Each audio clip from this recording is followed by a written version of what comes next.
Class 10th के exam के लिए एक और इम्पॉर्टेंट क्वेश्चन है surface areas in volumes chapter से। A cone of height 20 centimetre and radius of base 5 centimetre is made up of modeling clay. A child reshapes it into the form of a sphere. Find the diameter of the sphere.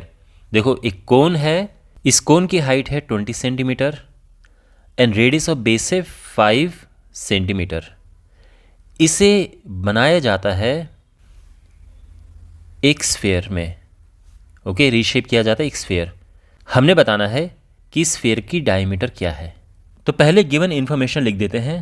Height of the cone given है 20 centimetre and its radius of the base, इसे हम small are ले लेते हैं, ये है 5 centimetre. और जो ये स्फेयर है इसकी रेडियस को कैपिटल आर अज्यूम कर लेते हैं।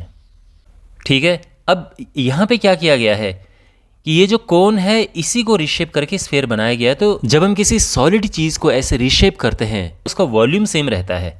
तो since in the process of reshaping volume remains the same, तो volume of the sphere is equal to volume of the cone हो जाएगा। वॉल्यूम ऑफ द स्फेयर क्या है? वॉल्यूम ऑफ द स्फेयर होता है 4/3 pi r cube and volume of the cone ये होता है 1/3 पाई आर स्क्वायर एच। ठीक है, तो सबसे पहले तो यहाँ पर पाई से पाई गया और 3 यहाँ भी नीचे है, यहाँ भी नीचे, ये भी जाएगा। तो अब हमारे पास क्या है?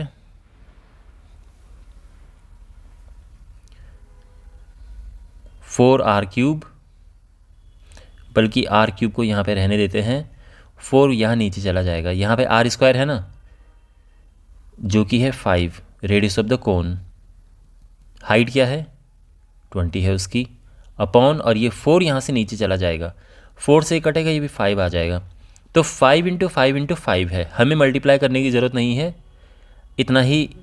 या तो हम इसको 5 की पावर 3 लिख दें, या अगर आपको मल्टीप्लाई करना है तो कोई बात नहीं, 125 कर देते हैं। ठीक है, लेकिन ध्यान रखना r क्या आएगा? तो क्योंकि r³ 125 है, यानी क्या था? ये था 5 × 5 × 5। तो ये तो पूरा ही ग्रुप हमारे पास ट्रिपलेट बना हुआ है। तो जब किसी का क्यूब इस तरह से होता है तो r वो चीज़ आ जाती है ना भाई। 5 3 बार है ना, या तो आप इसको 5 की पावर 3 लिख दो, तो 3 से 3 कट गया तो भी r 5 आ गया। और या फिर इसको 125 लिखो और इसका क्यूब रूट 5 होता है, किसी भी तरह से आप ये लिख सकते हैं। ध्यान रखना हमने डायमीटर फाइंड करनी है। तो therefore the diameter of the sphere formed, तो डायमीटर होता है रेडियस का डबल, तो बेसिकली 10 सेंटीमीटर हो जाएगा। And this is our answer.